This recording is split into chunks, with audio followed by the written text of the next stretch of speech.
Muraho bahaye ikaze nanone mu kiganiro makuru ku kabari.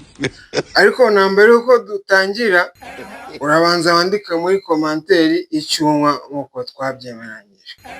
Ubwo dukubise twihuta rero n'inkuru ya mbere nakubatindira ngo mu Rwanda umusore bivuga yuko ari wa mbere ufite ubwiza cyangwa se uburanga budahagije wakomeje kwigarurira imitima y'abasheshe akanguhe, ariko by'umwihariko akigarurira cyane cyane imitima y'abakobwa bakorera za Sodoma na Koridoro. Reka tumwumve byivugira. Umu kugenda ninjire nko mu kabari usanga bibaye ibibazo, ndaca ahantu abantu bose barangara ati dore wa musore mwiza. Igihe ari cyo uyu mutipe ni mwiza pe, ntabwo twabihakana, ariko ikibazo kiri kubyivangamo uno bwiza urabona ko ari okazi. Reka tumutura akaririmbo n'ubu bwiza bwe bw'akahebwe. God have mercy upon us. Gurigodora ya Rwanda fomu, gurigodora ya Rwanda fomu, gurigodora. Hanyuma mu yandi makuru ngo tangawiza bita muswere Blood of Jesus. ngo ushobora kunywa nyinshi ikagushweza bene wanyu. Reka twumva abatangabuhamya bayinyweye. Ni tangawizi bita muswere kuko ni urubyiruko akenshi rukunda kuyinywa.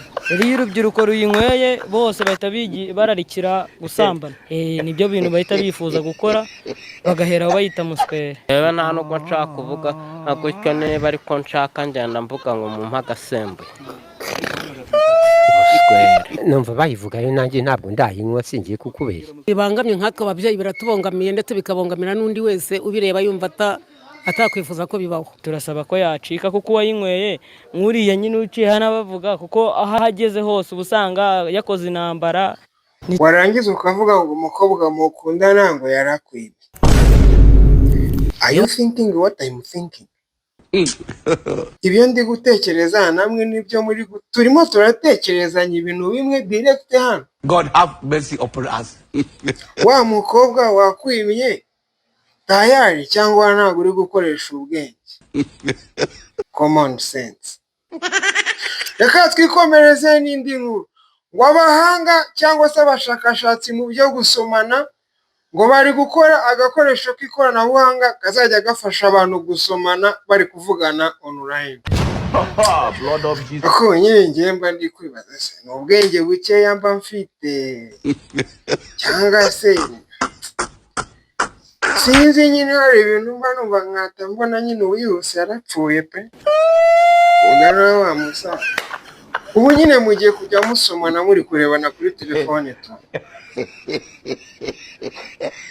Ni ndo bavuze ni musomana nababwira iki. Reka twikomereze n'indi nkuru.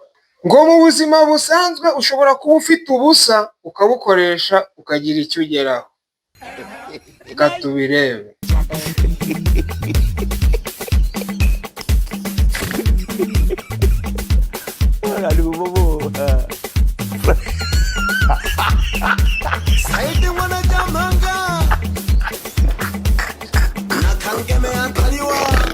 Ibaza umwana uzunguza ubusa gutya. God have mercy upon us. Ubusa umuhaye igishoro.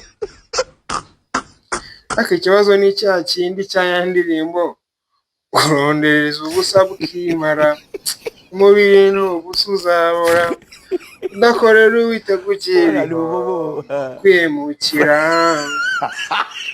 Hanyuma mu yandi makuru ngo ubwanwa bugiye kuba boro. Ugasanga uri umusore ariko nta bwanwa ufise.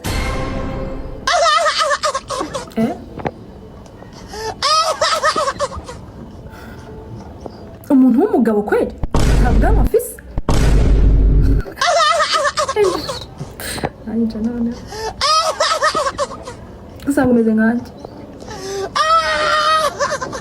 Dore ko ari n'abakobwa bafite ubwanwa. Hakorera abagabo twaguwe. Kuba udafite amafaranga bibaye ikibazo. Kuba utazi gukubita umuswagege nabyo bibaye ikibazo. n'ubwanwa kandi n'ubwanwa wenda ngenda bufite sibyo ariko nanjye ushobora gusanga ubu ngubu mfite ari okaziyo wangu. Reka rero twumvikane bakobwa muhitemo icyo mushaka, ni hagati y'ibintu bibiri, amafaranga n'urukundo. Ubwanwa ntabwo bugomba kuzamo.